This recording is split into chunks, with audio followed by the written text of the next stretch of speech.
Waalaikumsalam warahmatullahi wabarakatuh. Bagaimana Ibu, keluarga sehat? Alhamdulillah sehat semuanya. Mudah-mudahan kita semua sehat. Alhamdulillah.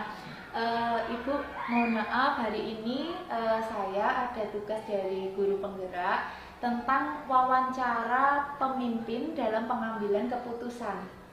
Nah, hari ini saya bermaksud melakukan wawancara dengan Ibu. Mungkin nanti ada beberapa pertanyaan yang akan saya ajukan ya Ibu. Ya, silakan Mbak Indra. Oke, terima kasih Bu. Yang pertama Ibu, sebagai seorang pemimpin, bagaimana Ibu mengidentifikasi kasus-kasus yang ada di sekolah ini itu merupakan dilema etika atau bujukan moral? Kasus di sekolah tentu ada berbagai macam.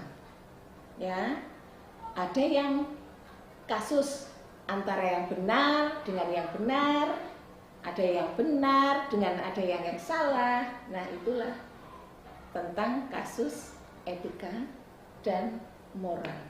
Jadi kita harus bisa mengidentifikasi mana kasus yang benar dan benar, penyelesaiannya seperti apa, mana kasus yang benar dan salah, kemudian penyelesaiannya seperti apa.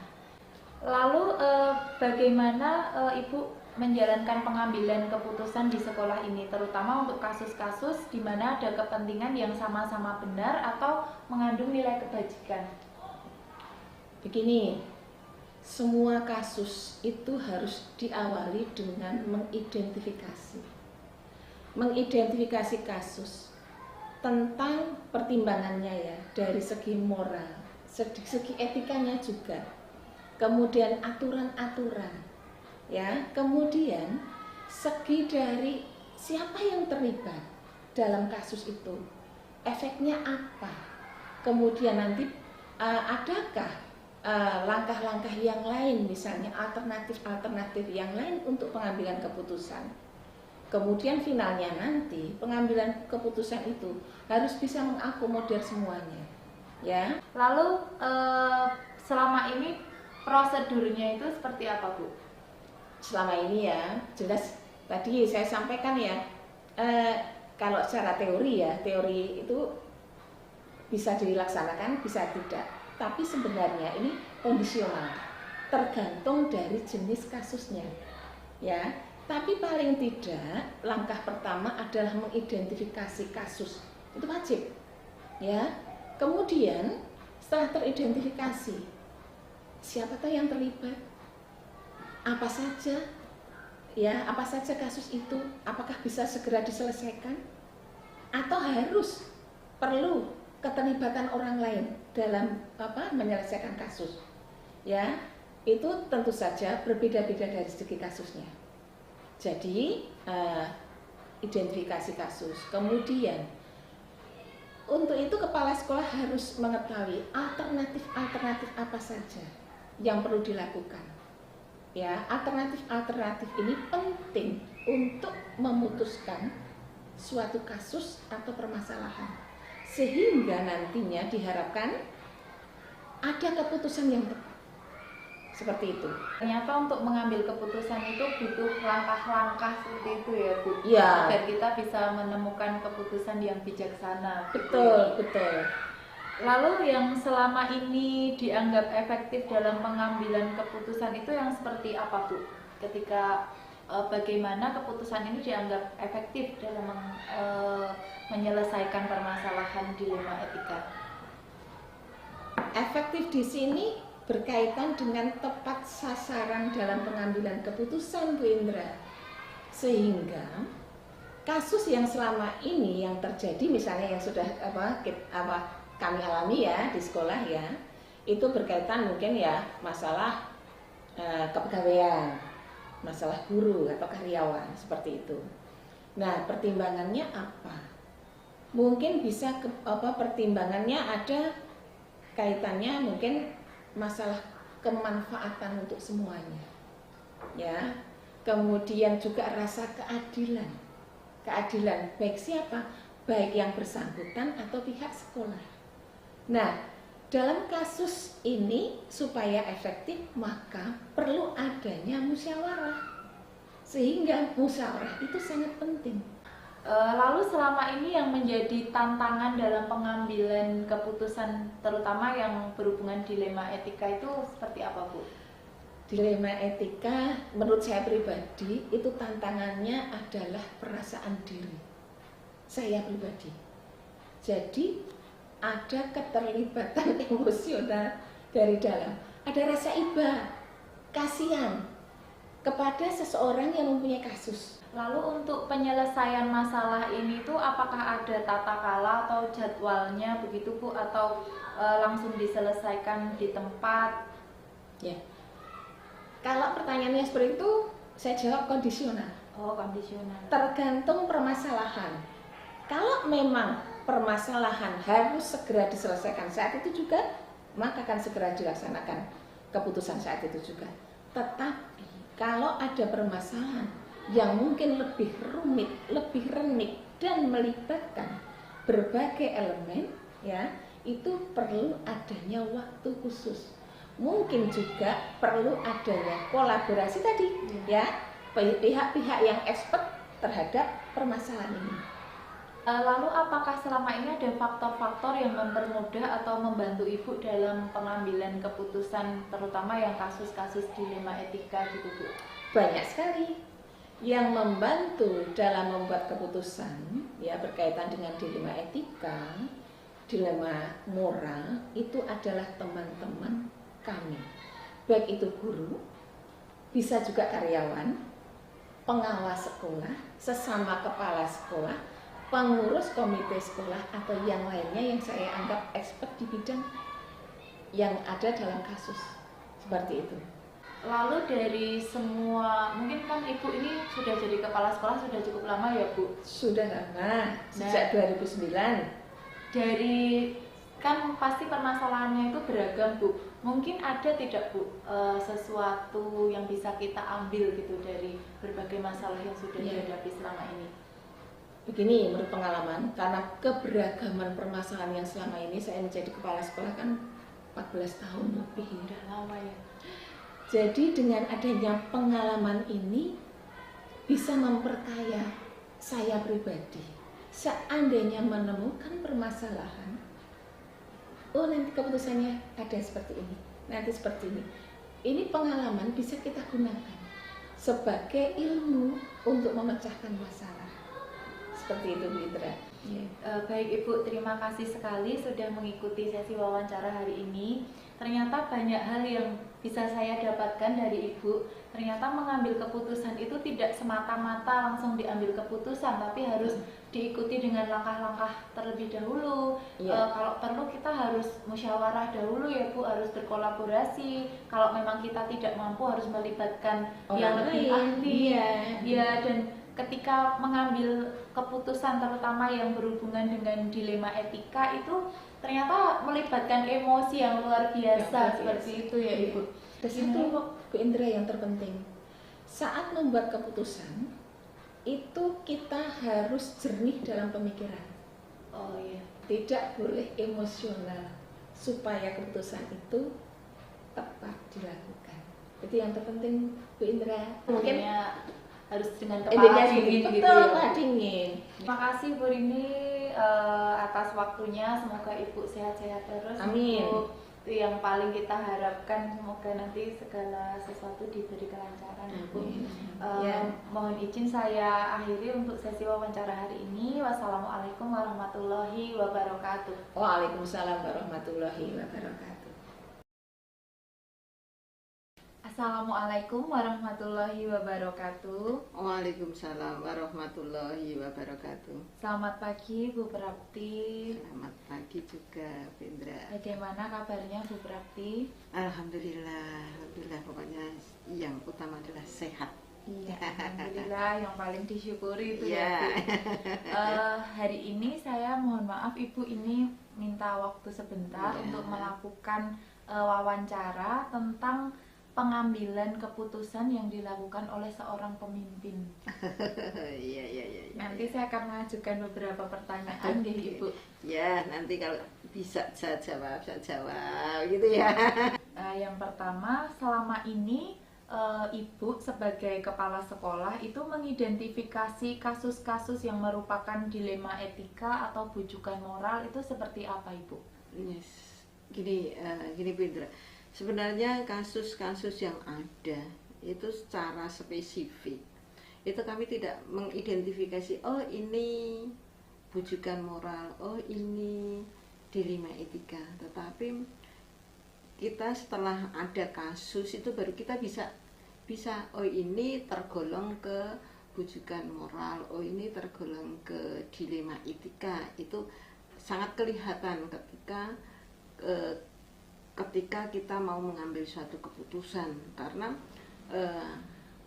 untuk kasus yang dilema etika itu memang agak sulit sih permasalahan, karena di dilema etika itu justru di sana versusnya benar lawan benar kan itu, dan itu memang membutuhkan suatu apa ya, trik tersendiri ketika mau mengambil suatu keputusan. Ketika itu bujukan moral itu lebih gampang, karena permasalahan di sana ada norma, ada benar salah jelas, ada norma, ada aturannya. Jadi sangat lebih, kalau terkait dengan keputusan sangat lebih gampang yang bujukan moralnya, karena itu menyangkut pada benar dan salah. Selama Ibu menjalankan pengambilan keputusan di sekolah, terutama untuk kasus-kasus yang tentang dilema etika, itu tuh bagaimana Bu cara pengambilannya yang mengandung sama-sama nilai benar-benar itu? Benar-benar yang punya kebajikan kan itu ya, sama-sama punya nilai yang kalau dirasakan itu betul-betul ya di sisi ini benar, di sisi ini, tapi itu bertentangan pun juga, tapi itu butuh penyelesaian, butuh suatu keputusan. Nah biasanya kami juga tidak menutup diri, saya harus mencari juga masukan dari teman-teman juga, supaya ketika ada pengambilan keputusan itu tidak salah atau bisa mengambil keputusan yang tepat. Itu kita lihat kasusnya dulu juga. Kalau memang itu sederhana ya memang segera kita selesaikan bisa, tetapi kalau itu lebih kompleks, banyak yang terlibat di dalamnya, biasanya kami butuh masukan dari teman-teman, dari warga sekolah juga. Lalu langkah-langkah atau prosedur yang selama ini dilakukan untuk pengambilan keputusan itu apa saja, Ibu? Kaitan dengan langkah prosedur itu sebenarnya kalau kami patok itu tidak ada yang harus kami jalankan, oh langkahnya harus tak seperti teori ya, atau prosedurnya ini nih. Kami sekali lagi melihat urgensinya kasus itu sendiri, kompleksitas kasus itu sendiri. Sekali lagi, kalau itu memang segera dan itu mungkin lingkupnya lebih kecil, maka bisa segera. Tetapi kalau itu kompleksitasnya itu lebih luas dan berdampak kepada banyak orang, itu mungkin memang kita sangat berhati-hati. Tetapi untuk prosedur terus langkah-langkah itu tidak terpatok, harus langkahnya harus ini mengidentifikasi permasalahan, terus kita nanti ya seperti di teori penyelesaian kasus lah.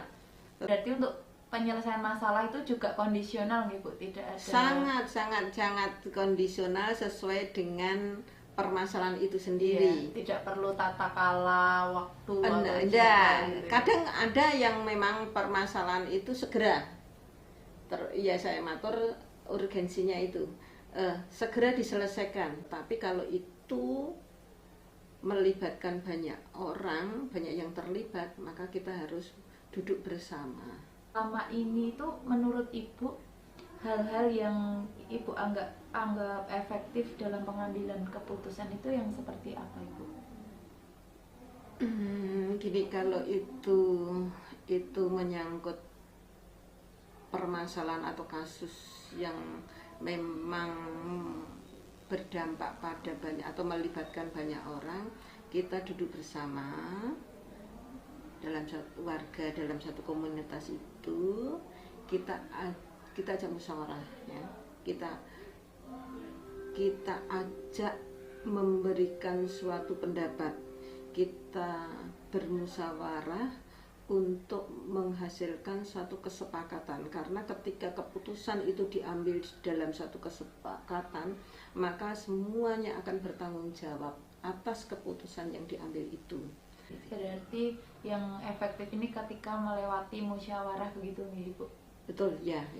Tentunya ketika mengambil keputusan itu kan pasti ada tantangan-tantangan ya Ibu. Selama ini yang Ibu temui itu tantangan untuk pengambilan keputusan itu seperti apa Ibu? Iya. Ada kasus yang melibatkan orang luar, di luar sekolahan, katakanlah dengan orang tua. Nah, itu tantangan yang terbesar adalah ketika orang itu merasa dirinya itu paling punya kekuasaan, punya power. Saya punya jaringan, saya punya kekuatan. Nah, itu yang itu tantangan yang terbesar. Ternyata tantangannya itu banyak juga ya Bu, terutama yang kasus-kasus melibatkan pihak lain Pihak gitu luar, ya. ya. Lalu ketika menghadapi tantangan seperti itu Bu, apakah ada faktor yang mungkin mempermudah atau membantu Ibu dalam pengambilan keputusan? Itu apa ada atau tidak Bu? Oh ya, alhamdulillah ketika mendapatkan tantangan yang besar itu luar biasa, warga sekolah itu sangat membantu ya. Artinya ketika kita duduk bersama untuk menyelesaikan, kami senantiasa melibatkan banyak teman, banyak guru, karena di sini saya merasakan teman-teman atau guru-guru yang ada di sini semua punya kepedulian yang tinggi terkait dengan keputusan yang diambil, yang terutama ketika itu menyangkut pada nama besar sekolah ya. Itu yang membantu kami, menguatkan kami sehingga kami berani mengambil suatu keputusan. Terakhir Ibu, kan di sekolah ini permasalahan itu begitu banyak ya Bu, banyak juga yang melibatkan dilema etika. Mungkin ada pelajaran atau sesuatu hal positif yang bisa kita petik dari semua kejadian, terutama yang kasus-kasus dilema etika itu. Pelajaran yang dipetik ya, banyak sebenarnya ya.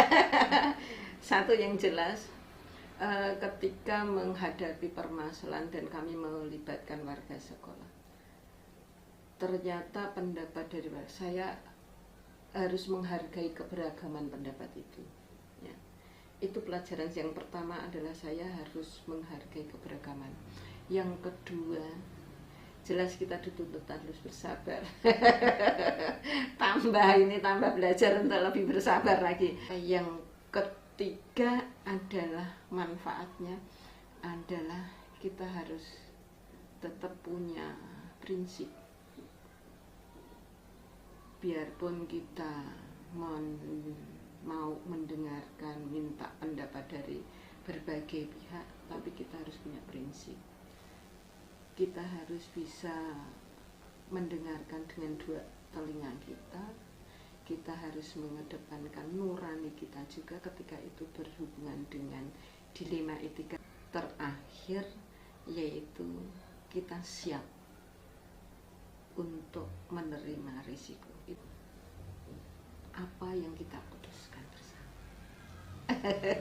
Baik, luar biasa sekali ini ya. Bu, terima kasih, ini kami diperbolehkan untuk menimba ilmu bagaimana cara mengambil keputusan seorang pemimpin. Ternyata itu tidak semudah yang dibayangkan, harus melewati proses-proses, ternyata menguras pikiran, emosi, tenaga, lalu ternyata banyak hal yang bisa kita dapatkan juga. Harus bersabar, harus belajar menghargai pendapat, dan setiap pengambilan keputusan itu ternyata ada resiko yang harus siap kita tanggung gitu Nah, ya Ibu.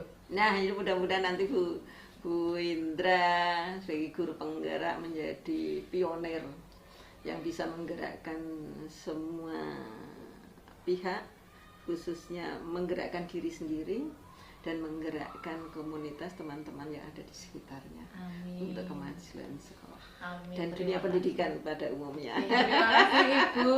Mungkin untuk sesi wawancara hari ini bisa saya akhirin ya Ibu. Terima kasih sekali atas waktunya. Mohon maaf jika banyak kekurangan. Saya akhiri. Wassalamualaikum warahmatullahi wabarakatuh. Waalaikumsalam warahmatullahi wabarakatuh. Sukses. Ya, terima kasih.